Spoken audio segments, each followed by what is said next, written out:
Hello বন্ধুরা, তোমরা সবাই কেমন আছো? আমি ভালো আছি। আমি সুনিতা চলে এসেছি আরেকটি নতুন ব্লগ নিয়ে। এখন যে ভিডিওটা তোমরা দেখতে পাচ্ছ এটা হলো গয়ার পিণ্ডদানের ভিডিও। অ্যাকচুয়ালি আমার বাবা পিণ্ডদান করেছিলেন আমার ঠাকুরদা আর ঠাকুমার জন্য। তো আমরা এখন আছি গয়াতে। এখানে পিণ্ডদানের সব প্রসিডিওর চলছে। তোমরা দেখো, এখানে যেটা তোমরা দেখতে পাবে যে কীভাবে পিণ্ডদান হচ্ছে, তার মন্ত্র কী পড়ছে, এই নিয়ে কিন্তু পুরো ভিডিও আসবে। তো তার আগে আমি একটা ছোট্ট ঝলক এটা দিচ্ছি যে পিণ্ডদানের সময় কী কী নিয়ম লাগে, কী মন্ত্র পড়ে। তো বেসিক্যালি এই নিয়ে হচ্ছে আজকের ভিডিওটা। তোমরা শেষ পর্যন্ত দেখো, আশা করি ভিডিওটা ভালো লাগবে। আর এছাড়াও গয়াতে পিণ্ডদানের কী কী নিয়মাবলী আছে সব তোমরা জানতে থাকবে। জুড়ে থাকো এই চ্যানেলের সাথে। আজকের তারিখ হচ্ছে 19শে জুলাই, রবিবার 2026। ফল্গু নদীর ঘাটে তিল ও জলে তর্পণের পাশাপাশি বালি বা চাল বা যবের আটা দিয়ে কিন্তু ওই পিণ্ড অর্পণ করা হয়। আর নদী তীরে যে গয়ার পুরোহিত থাকে তার উপস্থিতিতে পবিত্র ঘাস, তিল ও জল হাতে গোত্র ও নাম উচ্চারণ করে সংকল্প গ্রহণ করতে হয়। এতে পিতৃকুলের আত্মার শান্তি সংকল্প নেওয়া হয়। এই প্রথম পর্বে ফল্গু নদীর ঘাটে যে পিণ্ডদান করা হচ্ছে তাতে প্রয়োজনীয় উপাদানগুলো হলো ঘাস ও কুশ অঙ্গুরি আংটি, কালো তিল, জব ও কাঁচা দুধ, আতপ চাল, গঙ্গা জল, তুলসী পাতা আর পরার জন্য নতুন সাদা কাপড়।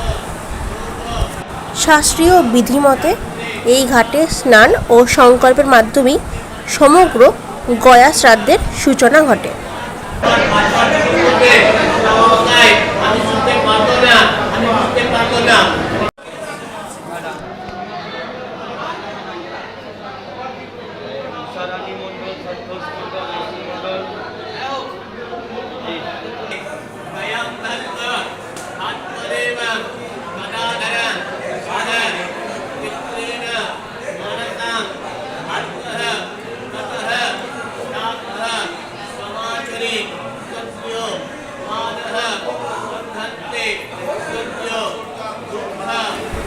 গয়ায় পিণ্ডদান করার নিয়ম মূলত তিনটি। প্রধান পবিত্র স্থানে একদিনে শাস্ত্রীয় ও বৈদিক আচার পালনের মাধ্যমে সম্পন্ন করা হয়। হিন্দু শাস্ত্র ও গরুড় পুরাণ অনুযায়ী পূর্বপুরুষদের আত্মার শান্তি ও মোক্ষ লাভের জন্য গয়া ধামে পিণ্ডদান করা অত্যন্ত গুরুত্বপূর্ণ। এখন যেখানে দেখতে পাচ্ছেন যে এখানে সব নিয়মাবলী পালন করা হচ্ছে, এটা হচ্ছে ফল্গু ঘাট। পাশে ফল্গু নদী আছে, ঠিক তার ঘাটের কাছে।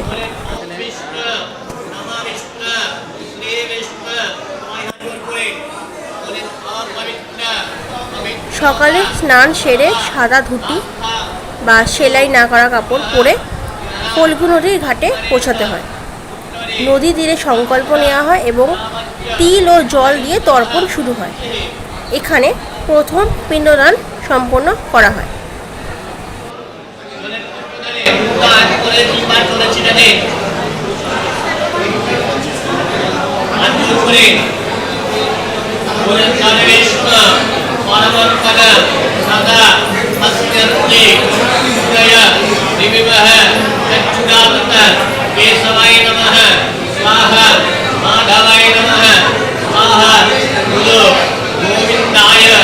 नमो नमः ऋषिकेशाय नमो नमः। যারা কাছে স্ত্রী আছে ডাইন দিকে বসে যান, যারা যারা কাছে স্ত্রী আছে ডাইন দিকে বসে যান।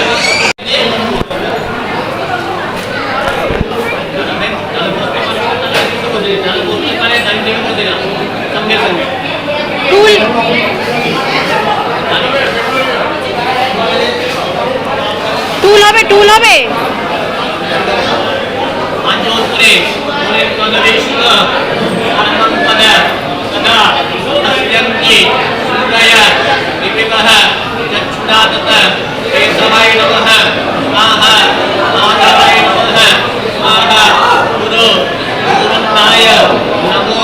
नमः ऋषि शेषाय नमो नमः। आजकल को जल लिए परिष्कार करे ना, स्त्री उपरे आपको जल का छिटा दिए दाও। हाथे फूलना, सबाई हाथे फूलना, अल्प अल्प करे निवे, 3 जगह काज जाते अल्प फूल तुलसी पाता ना। হ্যাঁ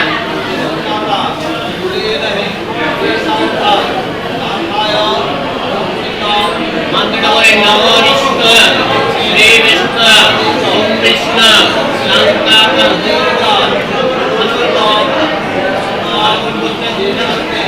बोले नमो विष्णु श्री विष्णु ओम विष्णु शांताकं जंसैरं पद्म नाभम देश विश्व हरम गगन सदृशं मेघवर्णं सुखंवरं लक्ष्मी कांतम कमल नयनम योगी विद्या दानः नागम्यं वन्दे विष्णुः भव भयहरणं सर्व लोकैक अनाथनं देवता यश्चः पित्रे यश्चः महा योगे एव च नमः बुधाय सुधाय वित्त मेव नमो नमः। आपोहं पापः कर्माहं पापात्मा कामः संभवः नाहि माम कुण्डले कक्षः सर्व पाप हरो हरिः अनगो तीर्थे जले करोमि स्नानः मार्जनं पित्रे नामः विष्णुः लोकाय भक्ति भक्ति विशुद्धये अनगो सरितः श्रेष्ठः सर्वः पापः विनाशने काले निधे कृतं पापं हरमेहि हरमोदकं सर्वमङ्गलं मङ्गलं वरेण्यं वरदं शुभं नारायणे नमस्कृतं सर्व कर्माणि काले शङ्खं चक्रं धनं विष्णुं दिग्भोजं पीतवाससं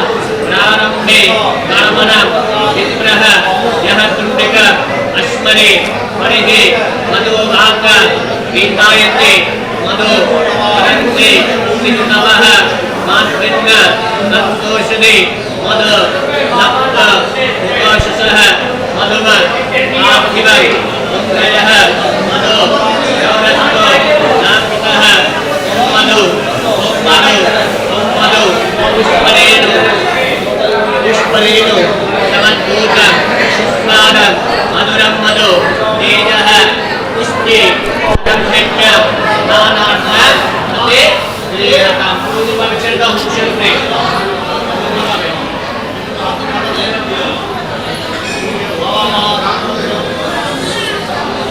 গয়ার ফল্গু নদীর ঘাট মূলত পিতৃপক্ষের তর্পণ, মুখ খোলা এবং মাতা সীতার অভিশাপের পৌরাণিক কাহিনীর জন্য বিখ্যাত। প্রথম পিণ্ডদান বেদি। গয়ায় 3 বেদি পিণ্ডদানের প্রথম পর্বটি ফল্গু নদীর ঘাটে শুরু হয়। এখানে স্নান করে পিতৃপুরুষের উদ্দেশ্যে জল ও তিল দিয়ে তর্পণ করা হয়। পৌরাণিক অভিশাপের কারণে নদীটি উপরে শুকনো বালুর মতো দেখায়, কিন্তু বালির কয়েক ইঞ্চি নিচে খুললেই স্বচ্ছ জল বেরিয়ে আসে। মাতা সীতার অভিশাপের ইতিহাস হলো, রামায়ণের কাহিনী অনুযায়ী রাম ও লক্ষ্মণ পিণ্ডদানের সামগ্রী আনতে গেলে সময় শেষ হয়ে এসেছিল। তখন রাজা দশরথের আত্মা প্রকট হয়ে অঞ্জলি চাইলে মাতা সীতা ফাল্গু নদীকে সাক্ষী রেখে বালির পিণ্ড দিয়ে তর্পণ করেন। কিন্তু পরে শ্রীরাম এলে ফাল্গু নদীর সত্য গোপন করে মিথ্যা বলে। এতে ক্রুদ্ধ হয়ে সীতা ফাল্গু নদীকে অভিশাপ দেন যে এটি সর্বদা শুষ্ক থাকবে এবং কেবল মাটির নিচ দিয়ে এর জল প্রবাহিত হবে।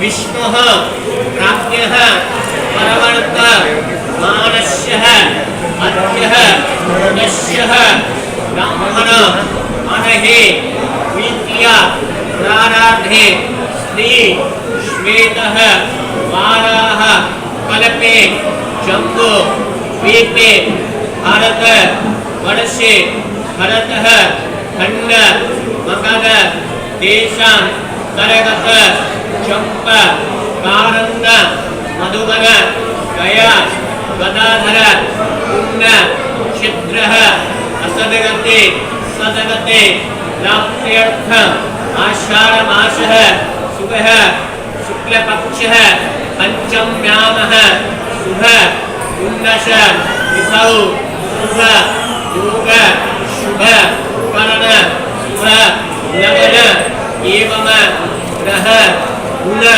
विशेषण विशिष्टा यामः भारते रमणः मुख्य प्राणः अंतर मतः पितृदोष पुत्रदोष निवारण नार्थक व्यायाम पित्रादिना मात्रादिना गुरु ससुर काश बंधु वर्गादिना अक्षय लोक पुण्य लोक वैकुंठ लोक स्वर्ग लोक गमनः ममः पिंडदान जलदान संकल्प महं परिश्रय विच्छेद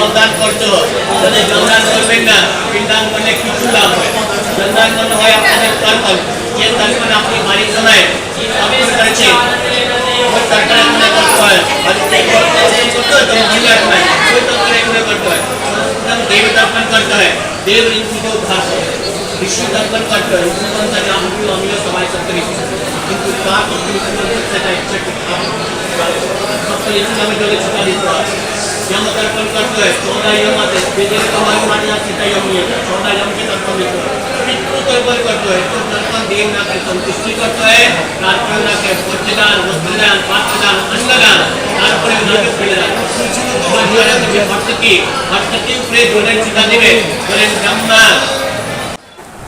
এই প্রথম পর্ব শেষে পান্ডার কাছ থেকে আশীর্বাদ নিয়ে পরবর্তী বেদি বিষ্ণুপদ মন্দিরের উদ্দেশ্যে রওনা হতে হয়।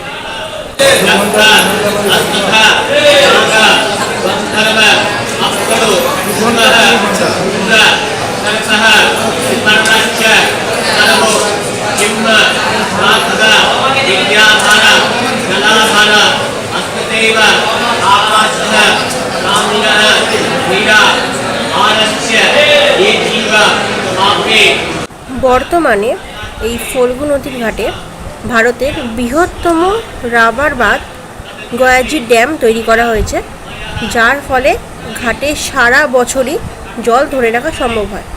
আর সাধারণত এই সময় এই বর্ষাকালে ফল্গু নদীর জল কিন্তু প্রচুর থাকে। তাই যারাই গয়া ভ্রমণ করতে আসছো তারা যদি পিণ্ডদান নাও করে থাকো তোমরা কিন্তু ফল্গু নদীর ঘাটে আসতেই পারো।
इन्हीं के अपना